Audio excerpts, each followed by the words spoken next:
Good morning, students. Today we'll study Chapter 5 Exponents. Introduction. Look at the following facts: mass of Uranus, mass of the Earth. Are you able to read these numbers comfortably? Of course not. These are very large numbers and difficult to read, write, and understand. So, to make these large numbers easy to read, write, and understand, we use exponents. अब हम करेंगे आज exponents. Exponents का मतलब क्या होता है आज हम ये देखेंगे, और वो हम यूज़ क्यों करते हैं हम ये देखेंगे.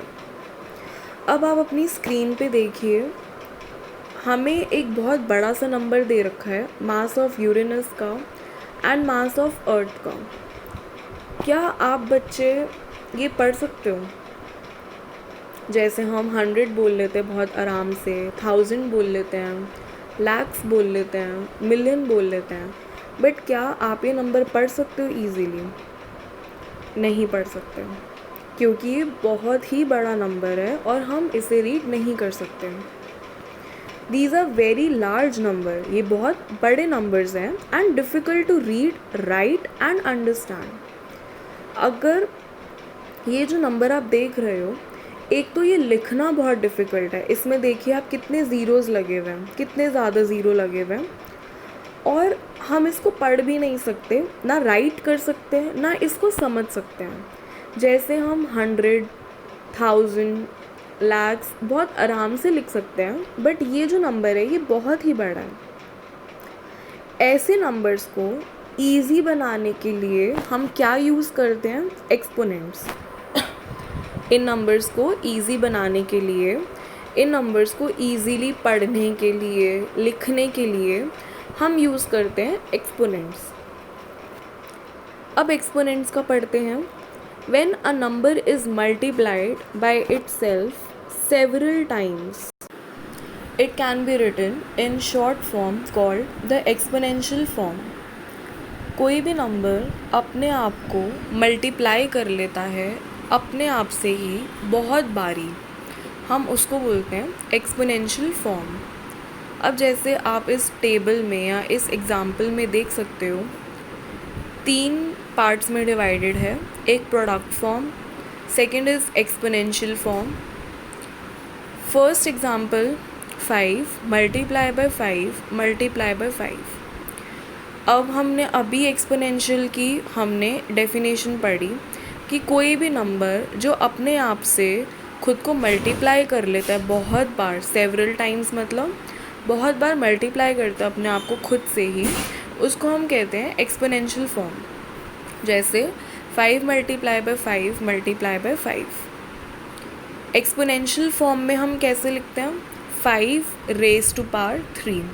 हम उसको कैसे प्रोनाउंस करते हैं? Raise to power 3. या 5 टू द पावर 3. अब आप इसके अंदर देख सकते हैं कितनी बार 5 है? 3 टाइम्स. 3 टाइम्स 5 है, तो हमने इसको कैसे लिखा है? 5 टू द पावर 3 और रेज टू पावर 3. देखो इस बॉक्स में लिखा हुआ भी है 5 टू द पावर 3 और 5 रेज टू द पावर 3. हम इसको ऐसे रीड करते हैं.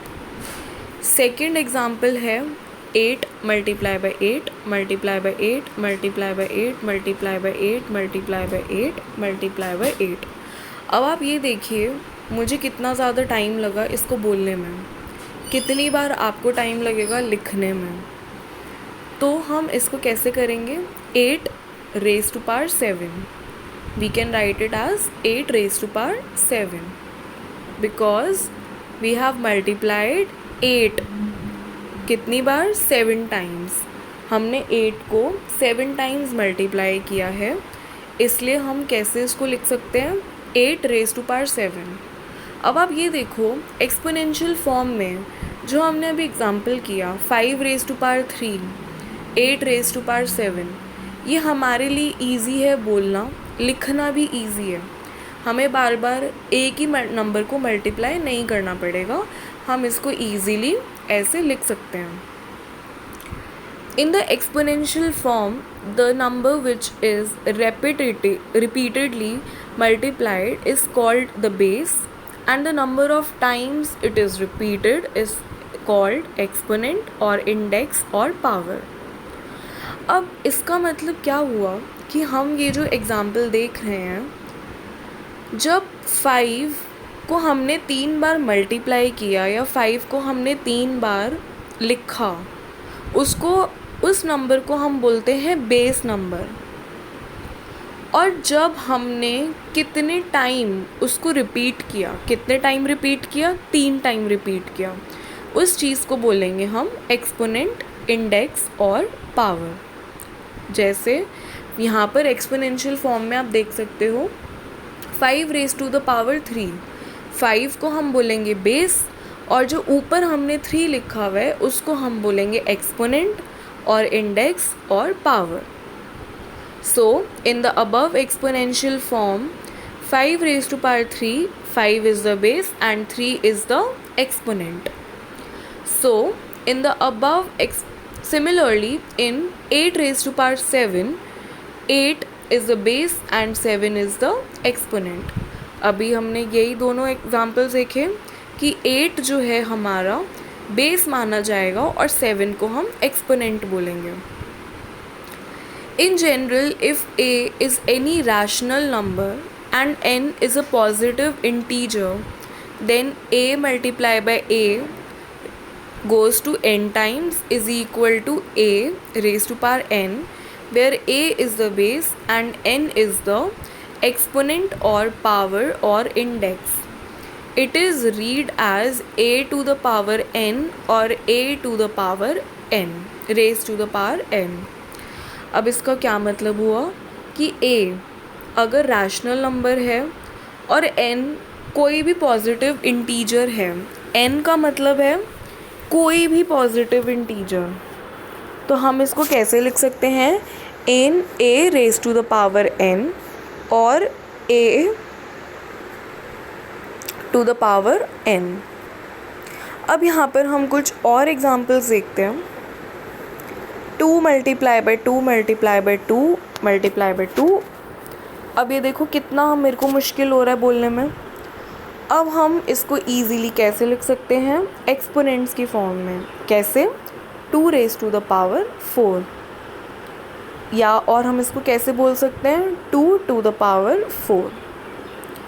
अब ये देखो नेगेटिव नंबर्स हैं, नेगेटिव नंबर्स कितनी बार मल्टीप्लाई हो रहे हैं, -3 कितनी बार मल्टीप्लाई हो रहे हैं, 5 बार। तो हम इसको कैसे लिखेंगे, -3 रेज टू द पावर 5। 1/4 ये फ्रैक्शन है, फ्रैक्शन को हम कैसे लिखेंगे, 1/4 टू द पावर 6। ये कुछ एग्जांपल्स हैं। अब हमें एक्सपोनेंट्स को पढ़ते हुए कुछ चीज़ें ध्यान में रखनी चाहिए। Keep in mind, in exponential form base and exponent cannot be interchanged। अब इसका क्या मतलब हुआ, जैसे हमने एग्जाम्पल देखा 5 रेज टू द पावर 3। अब 5 हमारा बेस है, 3 हमारा एक्सपोनेंट है, हम इसकी अदला बदली नहीं कर सकते। इसका क्या मतलब हुआ कि हम 5 रेज टू द पावर 3 को 3 रेज टू द पावर 5 नहीं लिख सकते। Second point, a negative rational number raised to an even power is positive। इसका क्या मतलब हुआ कि सपोज़ करो हमारा नंबर है 2, ठीक है, हमारा नंबर है 2 और वो नेगेटिव नंबर है -2। -2 को अगर हम 2 बार मल्टीप्लाई करेंगे या -2 की पावर अगर 2 होगी तो उसका आंसर हमेशा हमारा पॉजिटिव रहेगा। अगर हमारी कोई भी बेस का जो एक्सपोनेंट होता है या पावर होती है वो इवन नंबर होती है। इवन नंबर का क्या मतलब होता है, जो 2 से डिवाइड कर सके, जैसे 2, 4, 6, 8, ये सारे इवन नंबर होते हैं। अगर हमारी पावर इवन नंबर होगी तो कोई भी नेगेटिव रैशनल नंबर क्या बन जाएगा, पॉजिटिव नंबर बन जाएगा। जैसे मैंने आपको अभी एग्जांपल दिया, -2 मल्टीप्लाई बाय -2, या हम इसको कैसे लिख सकते हैं, -2 रेज टू द पावर 2, क्या बन गया, +4। Third point, a negative rational number raised to an odd power is negative. अगर किसी की भी पावर ऑड नंबर होगी, जैसे 1, 3, 5, ये सारे ऑड नंबर्स हैं जो 2 से डिवाइड नहीं हो सकते। जैसे इस एग्ज़ाम्पल में जो हमने अभी किया था, -3 रेज टू द पावर 5। अब -3 एक नेगेटिव नंबर है और इसकी पावर क्या है, 5। तो 5 क्या है, हमारा ऑड नंबर है, और ऑड नंबर अगर पावर होगा तो इसका आंसर भी नेगेटिव में ही आएगा। Fourth point, if p upon q is any rational number and n is any integer, then p upon q raised to power n can be written as p raised to power n upon q raised to power n। अगर कोई भी rational number है, जैसे हमने p upon q raised to power n देखा, तो जो power है वो p के साथ भी पावर बनेगी एंड q की भी पावर बनेगी। अब आपको नीचे जो एग्ज़ाम्पल्स हैं, एक बार इन्हें सॉल्व करके मुझे आपको PDF सेंड करनी है और आपको इसके आंसर्स नहीं देखना।